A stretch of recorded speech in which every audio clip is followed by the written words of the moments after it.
देश के कोने कोने से रामलला के लिए उपहार भेजे जा रहे हैं और देखिए इसी कड़ी में जानकारी है कि लखनऊ से 56 भोग की थाली पहुंची है अयोध्या।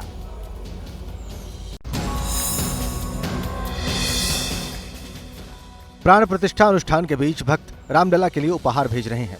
चांदी की थाली और चांदी की कटोरी में ये विशेष उपहार रामलला के लिए है।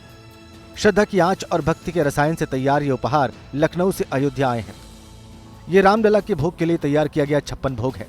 जितने भी होना चाहिए 56 प्रकार के, इसमें सभी प्रकार की जो 56 एक एक चीज एक एक प्रकार के हैं।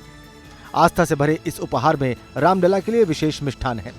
56 भोग की इस थाली में सात्विक विधि से तैयार भांति भांति के मिष्ठान है। इन्हीं मिठाइयों से प्राण प्रतिष्ठा के बाद रामलला का भोग लगाया जाएगा। यह जो है जो प्राण प्रतिष्ठा हो जाएगी उसके बाद रामलला को भोग लगेगा और प्रसाद वितरण होगा। प्राण प्रतिष्ठा समारोह के लिए तिरुमला तिरुपति देवस्थानम 1 लाख लड्डू भेज रहा है। आज ये लड्डू श्री राम जन्मभूमि तीर्थ क्षेत्र ट्रस्ट को सौंपे जाएंगे। उज्जैन महाकाल मंदिर से 5 लाख लड्डू रामलला के लिए भेजे जा रहे हैं। तो देखिए अयोध्या में लगातार तैयारियां जोरों पर हैं। जिस तरीके से लखनऊ से 56 भोग की चांदी की थाली भेजी गई, उसी तरीके से आज अयोध्या में सबसे बड़े दीपक को प्रज्वलित किया जाएगा।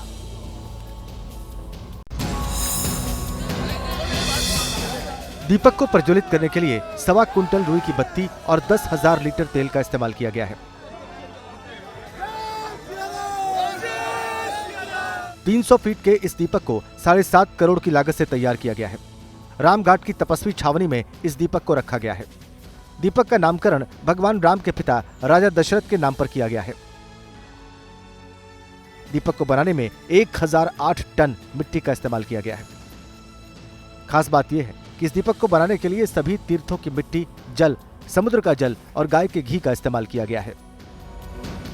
ये जो दिया है इसकी खासियत ये है कि न सिर्फ सबसे बड़ा दिया है बल्कि अलग अलग तीर्थों से जल और मिट्टी से इसका निर्माण किया गया है। और इसके अलावा ये जो आपको घी नजर आ रहा है जो इस दिए में इस्तेमाल किया गया है वो माता सीता के मायके नेपाल से पहुंचा है और यहाँ इसे प्रज्वलित किया जा रहा है और ये बिल्कुल अद्भुत दृश्य है।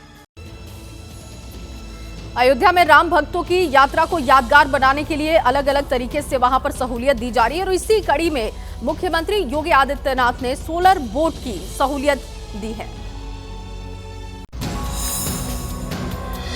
अयोध्या आने वाले तीर्थ यात्रियों को ऐसा अनुभव दिलाना चाहती है जिसे वो कभी न भूलें। इसके लिए सरयू में सोलर बोट उतारी गई है। सोलर बोट के जरिए तीर्थ यात्रियों को अयोध्या दर्शन कराने की तैयारी है। अब जल्द ही यहाँ पर सोलर पैनल्स लगी हुई जो सोलर बोट्स हैं वो भी नजर आएंगी, यानी कि अयोध्या जो लोग घूमने के लिए आ रहे हैं उनके पास नए नए अनुभव लेने का अवसर होगा। भारत की इस पहली सोलर बोट को न्यू एनर्जी डेवलपमेंट अथॉरिटी ने पुणे की बोट बनाने वाली कंपनी के साथ मिलकर डिजाइन किया है। इस बोट में 32 पैसेंजर्स की सीटिंग कैपेसिटी है। सरयू नदी में नया घाट से बोट सर्विस ऑपरेट की जाएगी। बोट टूर का ट्रेवलिंग ड्यूरेशन 45 मिनट से लेकर 1 घंटे तक रखा जाएगा। बोट टूर के जरिए तीर्थयात्री सरयू किनारे बने ऐतिहासिक मंदिरों और धरोहरों के दर्शन कर पाएंगे। अयोध्या के बाद इस सोलर बोट को वाराणसी की गंगा नदी में उतारा जाएगा। जिस तरह से पूरे अयोध्या को सोलर सिटी बनाने का प्लान किया गया है, इस तरह की सोलर बोट्स पूरे देश में पहली बार आपको अयोध्या में दिखाई देंगी। रामलला की प्राण प्रतिष्ठा के कार्यक्रम को लेकर भव्य तैयारियां एक तरफ हो रही हैं तो दूसरी तरफ सियासी बयानबाजी पर इस पर खूब हो रही है। कांग्रेस नेता दिग्विजय सिंह ने इसको लेकर बड़ा बयान दिया है। रिपोर्ट देखिए। प्राण प्रतिष्ठा को लेकर कांग्रेस की तरफ से बयानबाजी का सिलसिला जारी है। पार्टी के सीनियर नेता दिग्विजय सिंह ने कहा कि मंदिर अभी पूरी तरह बना नहीं है, लिहाजा इसमें प्राण प्रतिष्ठा कराना उचित नहीं होगा। ये शास्त्रों के मुताबिक नहीं हो रहा है। सियासी फायदा उठाने के लिए बीजेपी आनन फानन में प्राण प्रतिष्ठा करवा रही है। रामनवमी का त्योहार आने वाला है, उस दिन कर लेते हैं। हमारा शुरू से यही कहना है, ये धर्म का दुरुपयोग राजनीति के लिए कर रहे हैं। बीजेपी नेता और मध्य प्रदेश के कैबिनेट मंत्री प्रहलाद पटेल ने दिग्विजय सिंह पर पलटवार किया और उन्हें काला टीका कहा। उन्होंने कहा कि जब सब कुछ अच्छा हो तो काला टीका भी जरूरी है। उन्होंने दिग्विजय सिंह को यह नसीहत तक दे डाली कि बिना विवाद में पड़े भी राम भक्ति में बह जाना चाहिए। इस समय किसी विवाद में पड़ने से अच्छा है कि देश और दुनिया राममय है और उनसे भी यही कहेंगे कि उस राम भक्ति में उनको भी बह जाना चाहिए। प्राण प्रतिष्ठा कार्यक्रम को बीजेपी और आरएसएस का बताकर कांग्रेस के आला नेता पहले ही इससे दूर रहने का ऐलान कर चुके हैं।